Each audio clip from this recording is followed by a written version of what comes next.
Right on.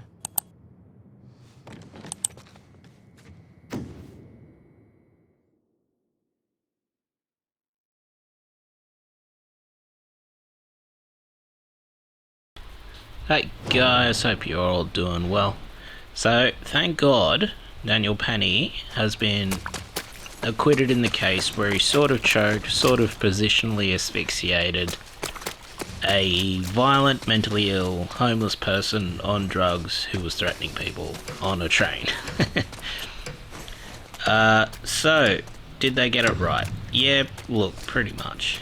But like, let's put as much context into the situation as possible rather than, you know, have it just be a biased frame based on, you know, race and race revenge. First of all, we've got to point out that people are incredibly trash on average when it comes to outsiders. Outsiders meaning like mentally ill people, dirty people, schizophrenic people.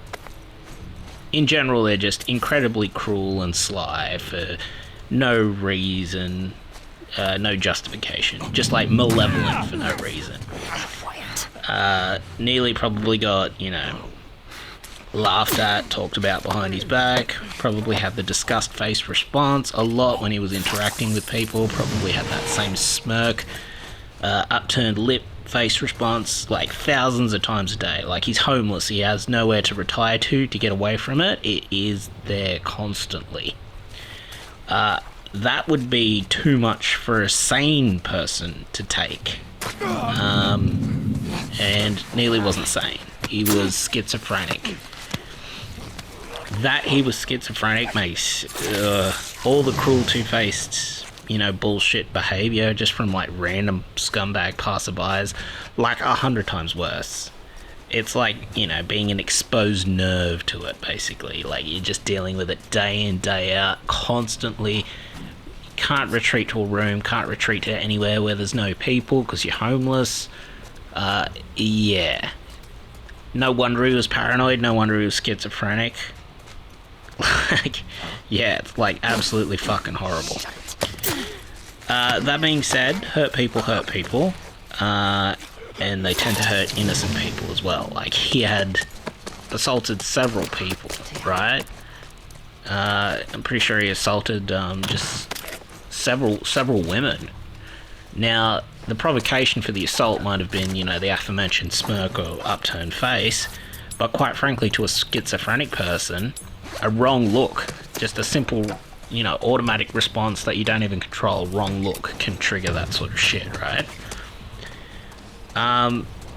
But it's no surprise to me that to hear like an isolated schizophrenic, like socially abused homeless person in Neely, not only had a breakdown, but you know had previously assaulted other people. Like putting it into full context, it just makes complete sense. Obviously, like all those smirks, 100 times a day, 100th time that it happens, it could just be the trigger that he needs. It could be the straw that, you know, broke the camel's back. And, you know, every one of them's just like a solid, needlessly cruel knife in the gut. Especially if you're paranoid, especially if you're paying attention to it. That shit builds up. It was pretty, you know, generally failed, you know, quite badly just by everyone. Social welfare, mental institutions, family, community, society, government in general. The issue that the government failed and basically created the situation means that the government basically created a human landmine that could trigger at any moment and just, you know, cause harm to people.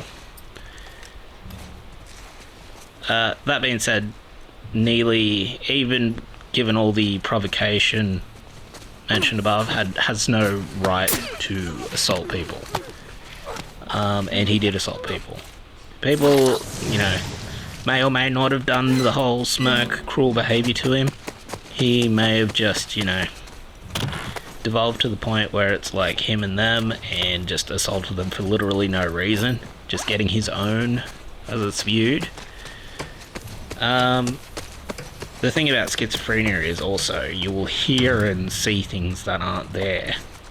So, and he was schizophrenic and paranoid. So literally anything could have set him off. Like literally anything. There could have been nothing there. The person could have been standing there deliberately looking the other direction, and that would have acted as provocation to, you know, lead him to assault someone. And it was at this point during one of his freakouts that a former Marine Penny stepped up, basically said, "Son's getting real low, big guy," and he grabbed him, took him down and put him in like a half choke, half neck restraint, and another guy like held down his arms and legs. Now, if Neely had been a normal chill guy, he might take the point, he might take the L, he might, you know, chill out at this point and go, "Look, yeah, fair enough. It was pretty irrational of me to yell at a train car full of people while I smell of piss and shit and very likely have the worst dreadlocks imaginable. And quite frankly, am ahead, karma-wise, from assaulting an elderly Asian lady and essentially getting away with it because of, you know, horribly corrupt district attorneys that are incredibly lenient with horrible impulsive crime." The issue is Neely wasn't a chill guy. He was a paranoid schizophrenic in meltdown mode, probably in the middle of a complete mental breakdown. So instead literally fought for his life, resisting until the amount of oxygen he required he wasn't able to get from where he was being held. This combined with drugs and what's called positional asphyxiation. Basically, if you exert yourself horribly and then you're like held down like a baby, you'll find it really hard to get the amount of oxygen you can get. Your chest and your ribs can't expand. Your diaphragm can't expand your ribs and your lungs to get the amount of oxygen you need. You can also just die, like outright from overexertion, especially when you're involving mania and drug use and that sort of deal. But it gets worse when you're held down in positional asphyxiation. Your ribs can't, properly expand to let the amount of oxygen you need into your lungs, and basically you asphyxiate. Yeah. That being said, if you're in this position and you have like a partial blood choke sunk in on you, it's also going to, compound the effect. That being said, it very clearly wasn't a full blood choke. A full blood choke puts you out in like 10 to 15 seconds, and like very extremely obvious when that happens. That didn't happen here. There may have been slight compression of the neck, it may have been like a partial blood choke, but you can't say it was the sole cause of it. It may have been a factor in it, but you can't say it's the sole cause of it. And quite frankly, Neely is attacking other people or threatening to attack other people at this point, and is clearly in a mania and clearly has nothing stopping him from attacking other people. You are actually justified to remove the threat, right? Not saying kill him, but restrain him. And if the restraining him kills him, due to Neely's prior actions like taking drugs, working himself up into a mania, refusing mental health services help, which is what happened, not going to his family for help, all the above, then yeah, not Penny's fault when he restrains him and Neely dies from it. Like, that being said, at this point, Neely isn't exactly Wim Hof, able to hold his breath for like, 3 to 5 minutes. But I guess there's no way for Penny to know that either, at this point. So, tricky. And when factoring in self-defense, you can't armchair it and count factors that Neely is suffering from in hindsight that Penny wouldn't have been aware of. So basically, all that happened, Penny held Neely down, the carriage got evacuated, the cops came. At this point, Neely was still alive, and the cops looked down at him and said, we're not going to give him mouth-to-mouth. They ended up giving him chest compressions, which I guess is better than nothing. But at this point, you kind of got to assume, as police officers, you've got a duty to, provide mouth-to-mouth or provide resuscitation to individuals. Like, even post-shooting this happens. Like, even post-shooting of, like, a violent suspect, like, once the threat's been neutralized, they then have to provide medical care. In this, it appears they didn't provide full medical care because they didn't provide mouth-to-mouth on Neely, who was, alive but pretty fucked up. He was still breathing, still had a heartbeat. He died later. And I think Penny's medical report on Neely said he died from some sort of complication from positional asphyxiation, mania, drugs, and some sort of sickle cell condition post the choke. So it didn't appear to be directly related to the choke, although the choke could have been like a compounding factor in it. But very likely, he may have died already at this point. And as for the police, look, okay, you can refuse to provide mouth-to-mouth on people who, are drug addicts, may have AIDS, may have hepatitis, may have all these other sorts of diseases, especially around the mouth, may be really gross, they may have chicken in their teeth, as Nick DiPaolo said, they may have, may have not brushed their teeth for a while, let's say. They may have, pretty gross oral thrush or cold sores or whatever. But, like, if that's the case, why isn't, part of your kit, if you're a police officer in these areas, to have one of those face mask respirator things, where it's like a little face mask and it's got like a ball thing on the back of it. Well, it's more like a cylinder than a ball, but you squeeze it and it has a hole in one end and it essentially, provides oxygen. Why wouldn't that be, part of your kit if you're in one of these areas? One of these Democrat-run areas that is like horribly overrun with people who may be ODing and require, mouth-to-mouth and all that sort of thing. Although at that point, it's not nice to say, it's nearly eugenicsy to say, but at that point the situation very likely for these people probably won't turn around. Like, there are a lot of stories of, you know, people who have turned it around, but there's probably a lot more that don't turn around. So is it nearly more merciful to just, you know, allow them to die from the natural causes of their life than to, you know, extend it indefinitely and have them suffer more? But either way, like, at that point, that makes, like, government failures and L's like 3 or 4 at that point. Like, failed to provide him with social welfare, failed to provide him with housing, failed to provide him with mental health services, failed to protect people on the train from him, failed to protect his life by giving him resuscitation. So at that point, you know, of stacking L's, you'd think the government would, you know, take a step back and say, look, yeah, fair enough, we haven't exactly had the best run here. We may have fumbled at least 4 times pretty badly. In order to distract from our corrupt failure by, you know, let's prosecute Penny, and in the process make him, you know, the last action in a chain of events and failures basically caused by the government. Let's just prosecute him, try and pass the ball off him, blame him, and in the process, you know, let's essentially start a race war, giving black supremacists all the ammo they need to attempt to railroad a guy. And in the process, let's also set, like, an absolutely fucking horrible legal precedent for the removal of the right to self-defense, which is basically what, you know, the globalists and the Marxists want, for control reasons, basically.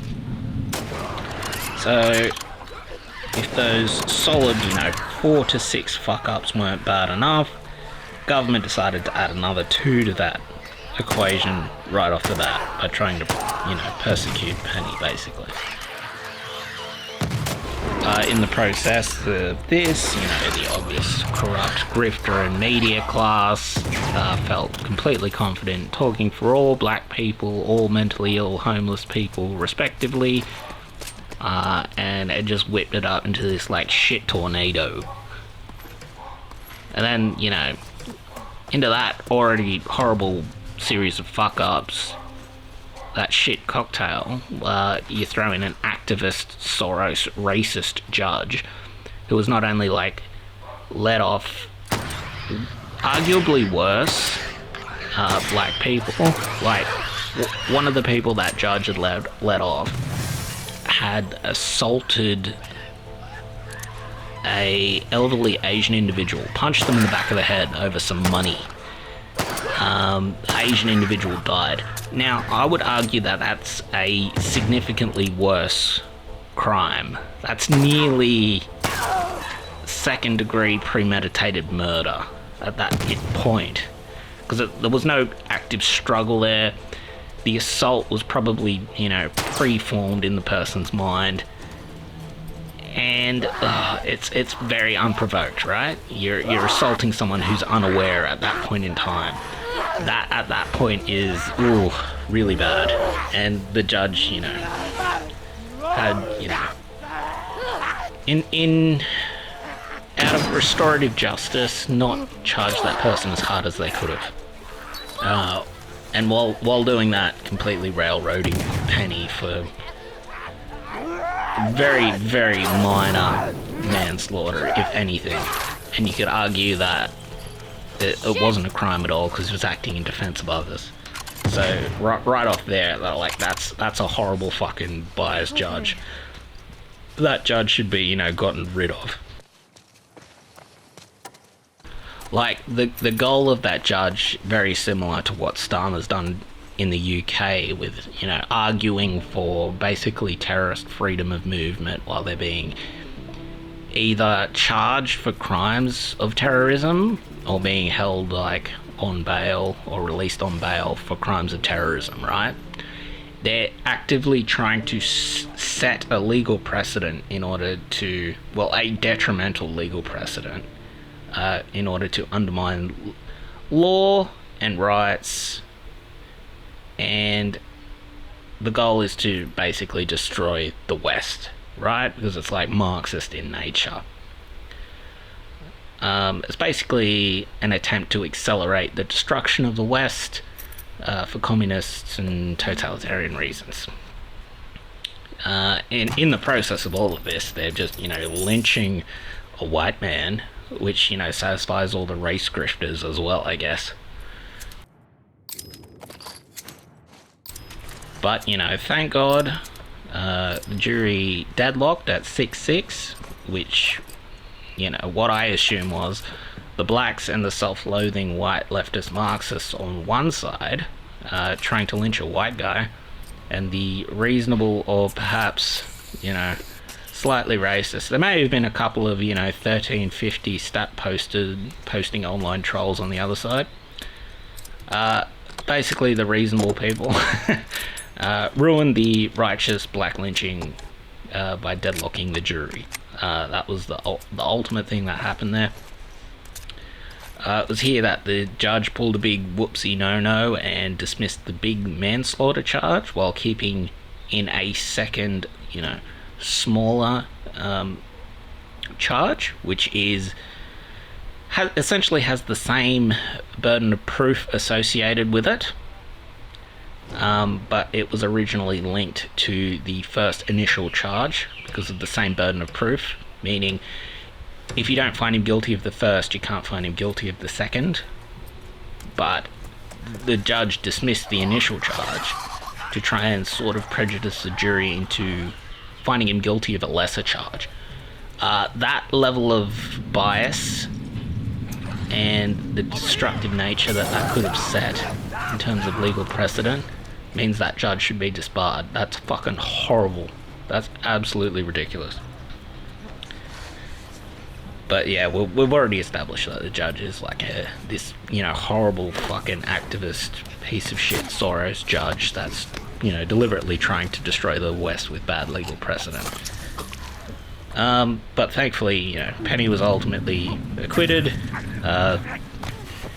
All the black supremacists obviously blamed racism. I mean, if I was a black supremacist, I'd be fairly happy with the record at the moment. Look, they've got OJ, who fucking internally decapitated like a white girl and stabbed the fuck out of like a white Jewish dude. He completely got off. They got Chauvin, who, let's face it, Floyd was on like triple lethal dose of fentanyl. Although I'm not gonna die on the Chauvin hill, because apparently he fucking cracked like some young black kid's skull with like a flashlight at some point. But like, look, okay, we're like 2-1, but like the issue is like black supremacists don't care. They just want white blood. Like they wanted to fucking charge Rittenhouse, and Rittenhouse shot like fucking a domestic abuser and a pedophile, and they were trying to use race in that case to lynch a white guy. Like they don't give a fuck. They just wanted a white scalp to nail to their wall. But look, thankfully they didn't get it, and thankfully the Marxists failed to set their bad legal precedent. A legal precedent that would erode an individual's right to self-defense, ultimately weakening them before the state, which is what the goal is. That being said, it's also kind of a shame that Neely was failed so bad by the system that he essentially turned into a human landmine and went off and had to die for it. Not great, but probably the best outcome.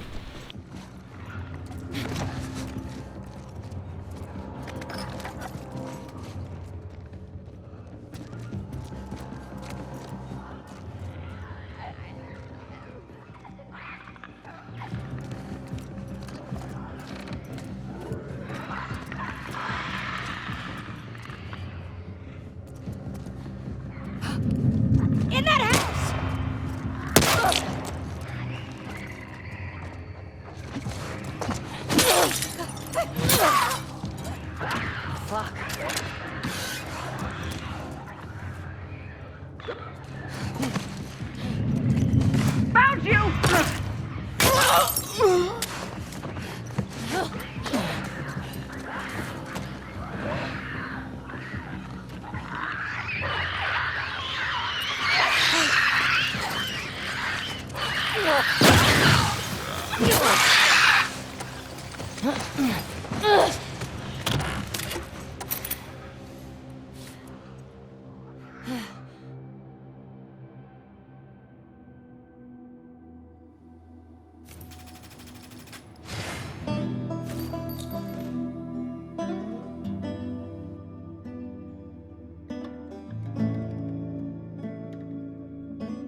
Stay focused.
Everyone, report in. We fucking got anything? Damn it! We're under attack! Watch out! Out of the way!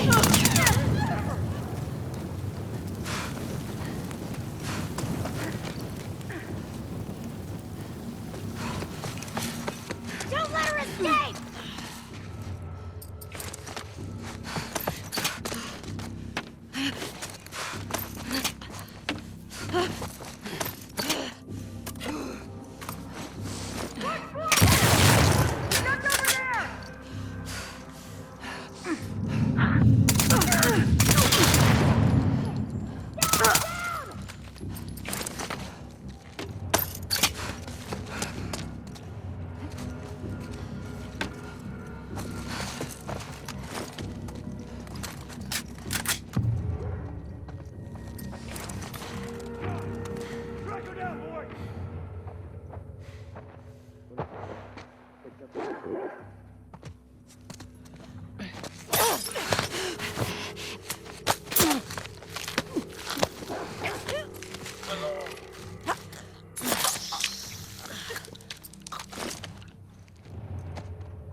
All right. I got it!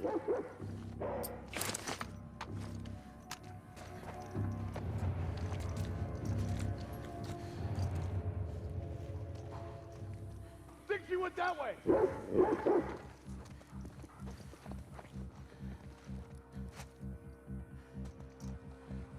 The outsider's gone! Where'd he go?